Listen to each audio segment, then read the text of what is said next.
Hi. um, let's get this kick off with a bit of a curiosity of an experiment.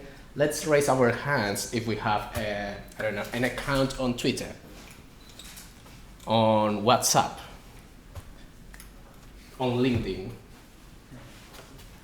MySpace. No one. All right.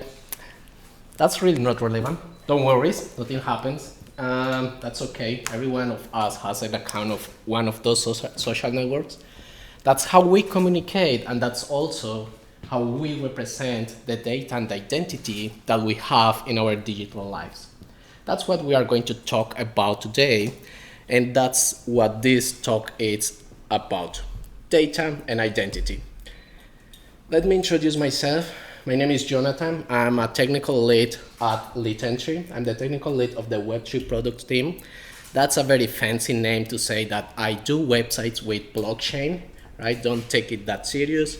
That's also not very important, but what really matters is a story that I'm about to tell you. It's a very brief story about Alice, and Alice is a person. By the way, if you are new into the cryptography world, we always use the name of Alice and Bob only because Alice starts with an A and Bob starts with a B. That's nothing fancy behind that. But she's a person, and Alice is a she. She has a life. She was born in the US. She was a full stack. She is a full stack developer, has a crypto life, and blah, blah, blah. As all of us, there comes a time in life, I hope that we millennials also have that time in life where we want to buy and can afford a property. She wants to get a loan, and she also wants to get a new job for his new career. How our society works is that if we want to achieve that, we have to share information with other entities. For a job, she has to hand over a lot of information, her CV, her two interviews, references, LinkedIn, bank accounts, so on and so forth. That's information that represents us, and we are giving away to different entities to get to know more about us. That is known with a very fancy name that I'm going to tell you later where it comes from. That's called Federated ID Framework. It means only that we are getting an ID, an identification from an institution, usually the government, if we think on our ID and our passport. The government gives us this document, it issues it, and we give this to another entities. That's okay, that's how the world works, and that's usually not a problem if it weren't because we are giving away too much information, right?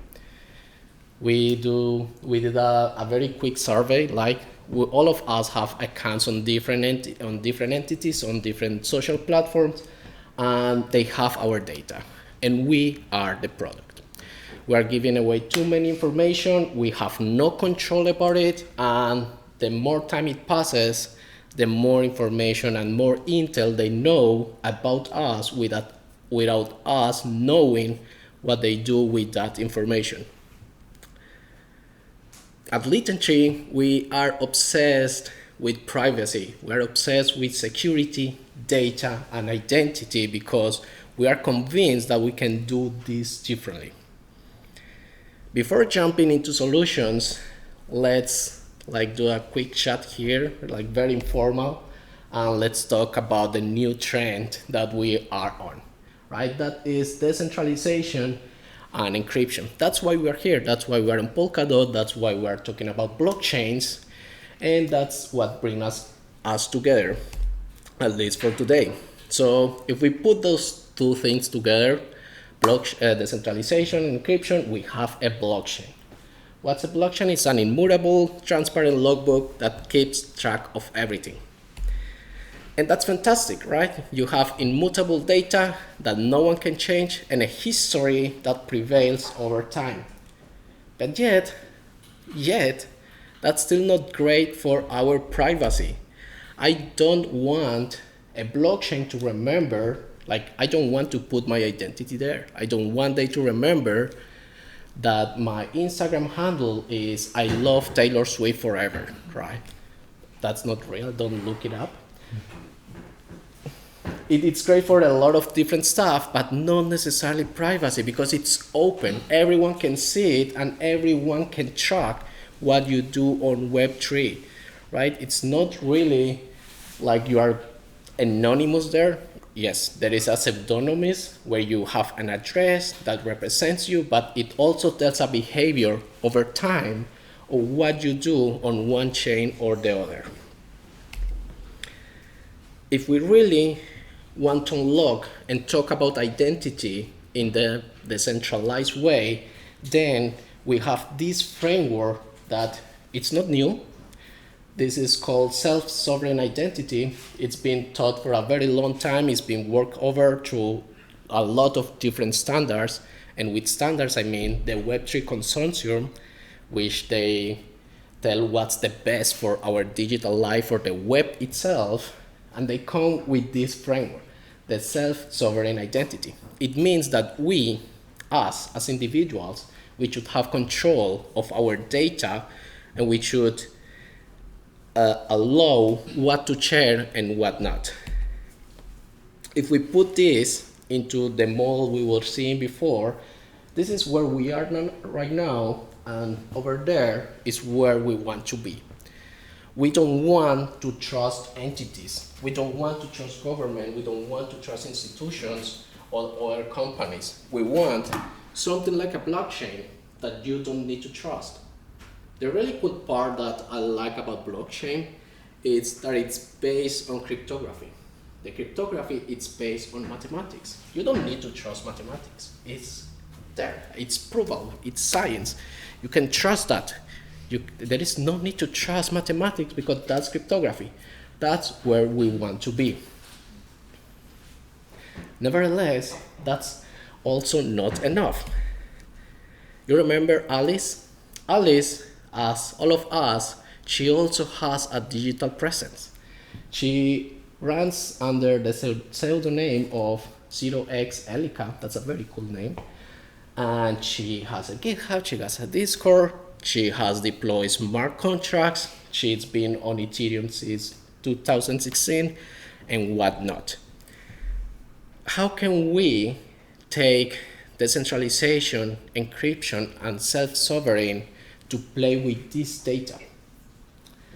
This comes with a concept that we call selective disclosure. Selective disclosure is about the ability we should have as individuals to share the minimum data that represents us. It is a very complicated example that I don't like, but in very simple terms, let's say we want to go to a bar or a pub.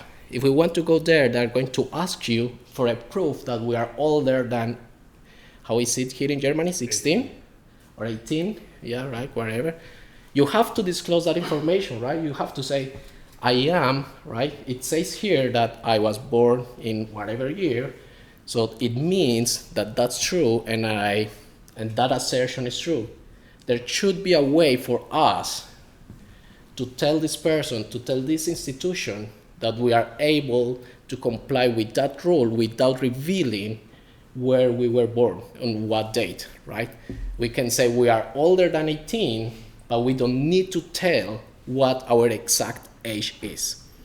And that's powerful because we are being able to give away information that we want to share, we choose to share, but we are not giving exactly all of the information about us. So it's selective, its disclosure is minimum, and still it's private. If we want to map what Alice wants to get from a typical, like in our society, to what we could achieve in a DeFi and decentralized way, we have platforms that are relatively known as job protocol, which is you can get a job through that platform, or we also have Tela, where you can get loans through your Web3 activity. We could use, with all of this information, we could use this platform to share what's our behavior, what's our score, without really telling them who we are. If we put this in the self-sovereign identity framework, it looks like this. The terms we are using that come from the self-sovereign identity framework. In the middle, the core part, we have the holder. The holder is the most important thing because they hold their information. Those are real persons, entities, or to be honest, whatever that can have an address. They want privacy. We have the verifier at the other side who's asking for specific information, asking for data, and we have an issuer who is able to satisfy the information that the verifier is asking for. I'm not going into very much technical knowledge here. I'll be happy to share more about that later. But there are two main components that we at Litentry are providing to tackle that. First of all, verifiable credentials. You may already have heard about this one. It's very popular nowadays.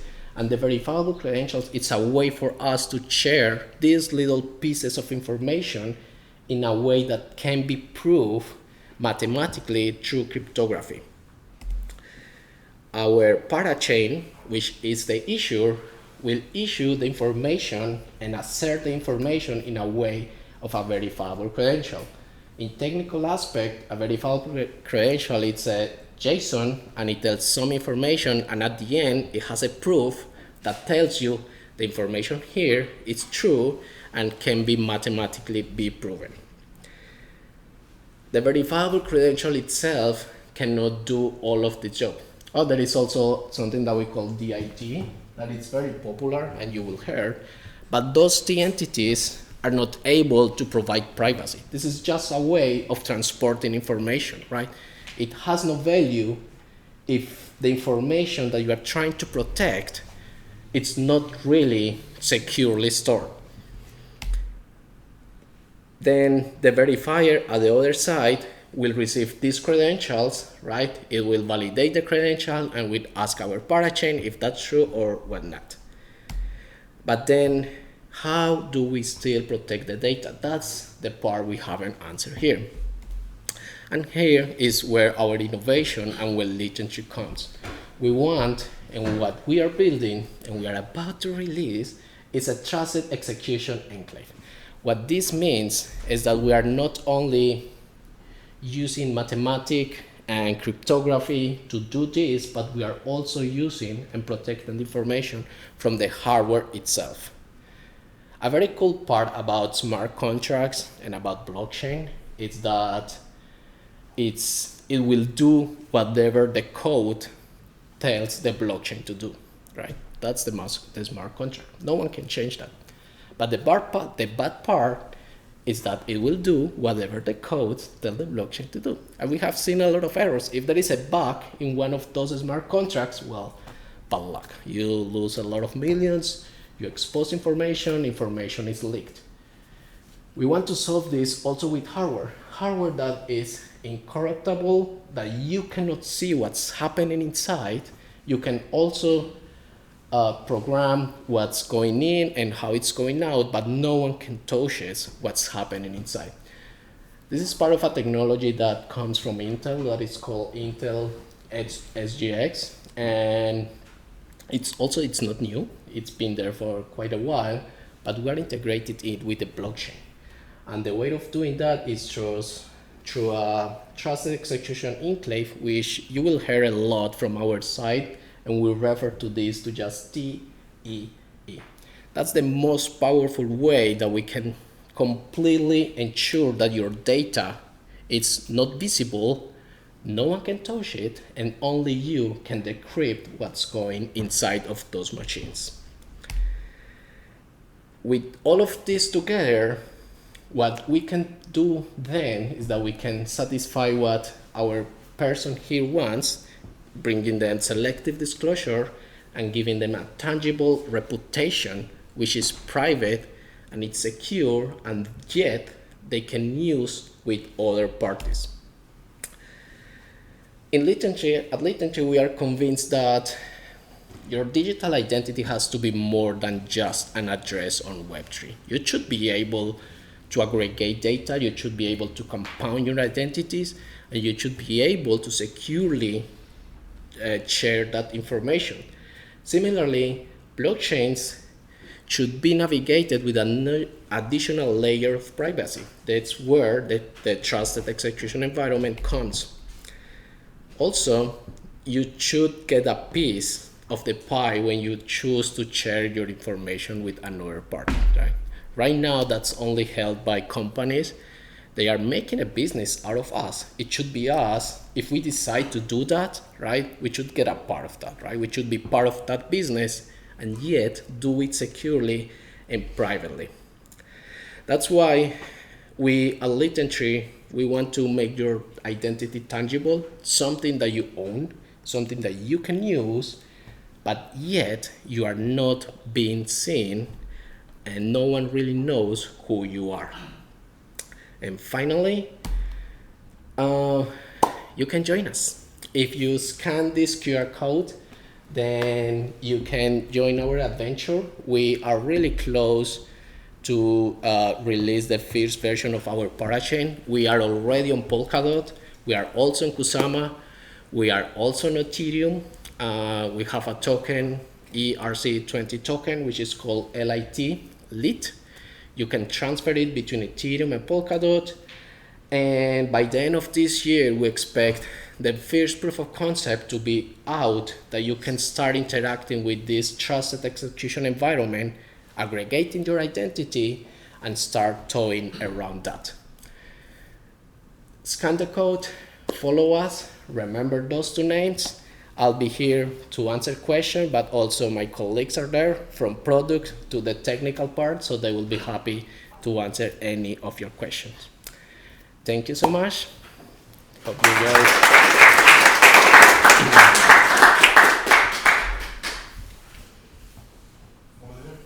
Fantastic.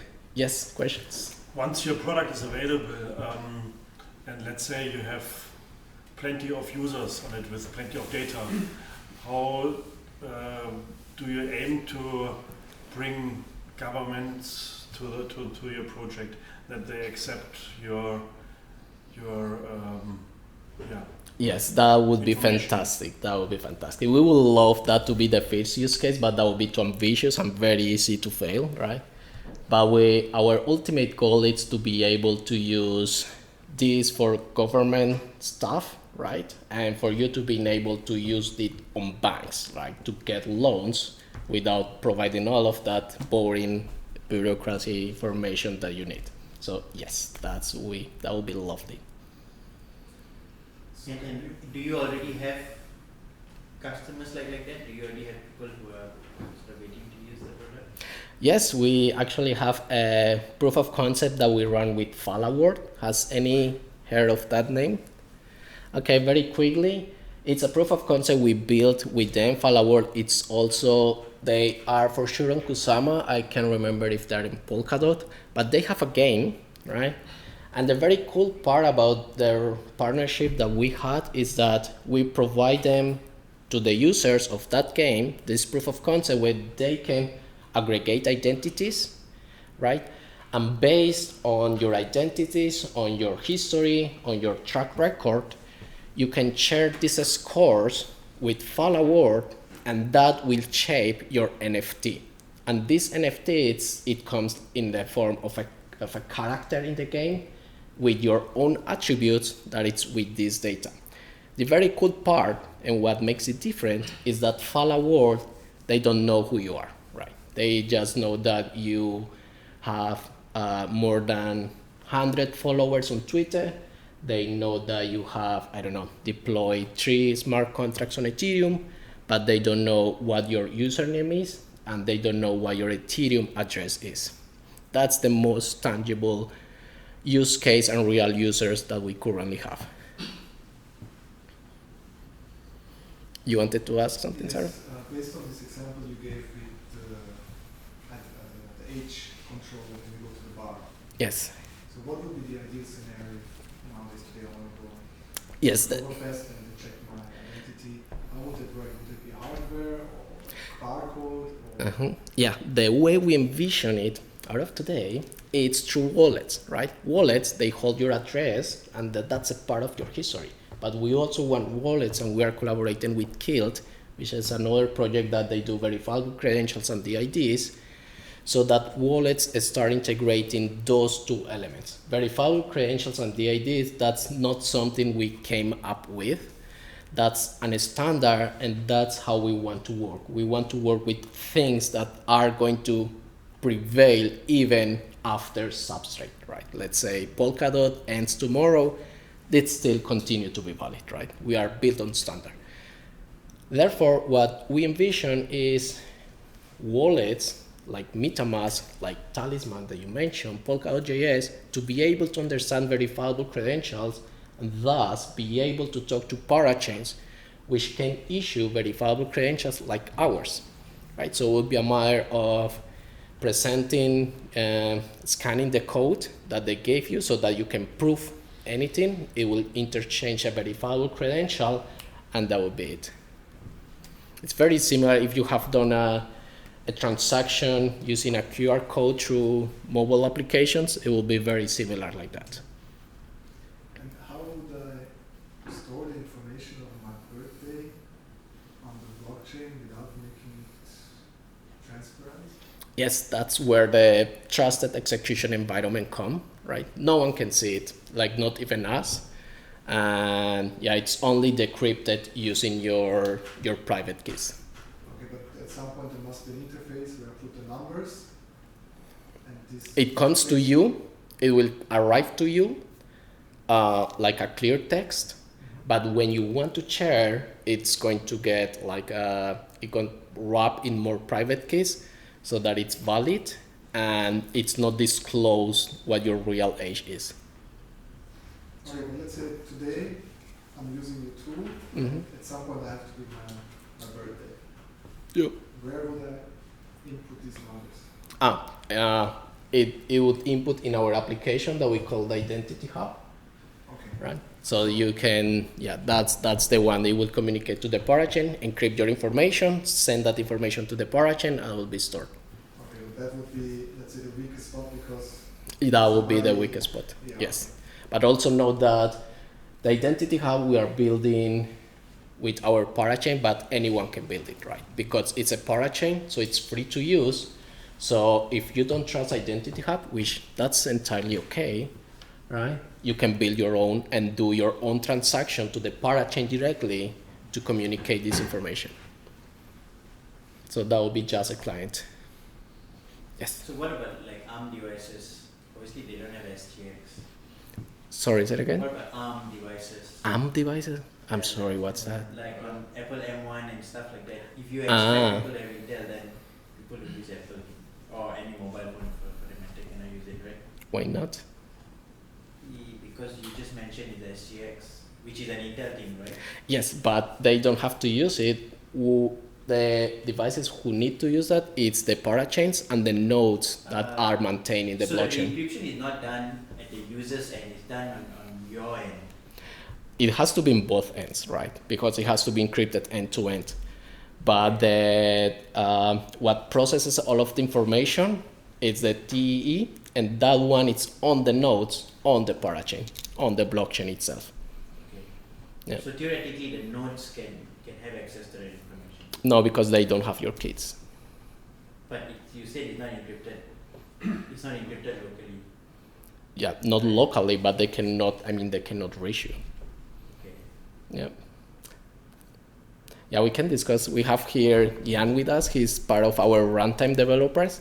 So if we want to jump into more technical questions, please do it. Happy to talk about that. In the meantime, Got a non-technical question. Yes. So, with regards to the security concerns, Mm-hmm. where do you see the adoption coming from? So you mentioned two use cases. The one is with the government, with the IDs, whatever, with the proof in the bar, so that you don't want to show up your ID. The second one is showing information. Let's say you not Reddit, you said like GitHub, something like that. You're Yep. linked into a potential employer. So in the first case, I see the reluctance of government to do that. Yes. In the second case, I see the reluctance of probably companies to do that, because companies would potentially want to, to have more information. And government, in the first case, is the one who's, you want to be taking, adopting this and having money from to develop your idea and not people. And the second case is also like not people who's going to pay for that. It's also the companies. So, can you elaborate on that? Yes, definitely. That's what we already have, and we already have built. I mean, like a society, that's very hard to change, as you say, because they were motivated by different interests. Nevertheless, we have these platforms like Job Protocol, like Tela, and more are popping up that are working different with decentralized information, and they ask for less information that you actually need. So they are okay on accepting scores, right, as long as they trust issuers of data, of information like Litentry, right? So what we expect, and our first use cases is, for example, follower, which I told, which are things that are just popping up and building on top of this new layer and this new paradigm of data that we are living on and we want to build on. Does it answer the question? Not really.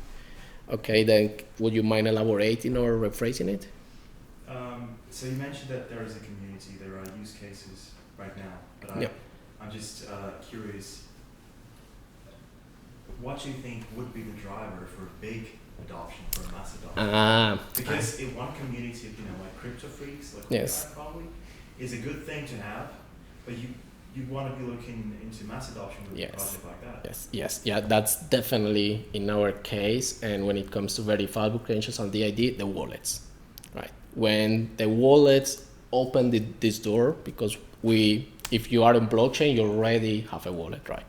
And then if wallets have this, and we join forces and do this together, then it will come with massive adoption. So verifiable credentials is the key there. Okay, so you're betting on that the wallets will use a service in the future that you offer as a default? Yes, wallets and services are accepting and building on top of verifiable credentials.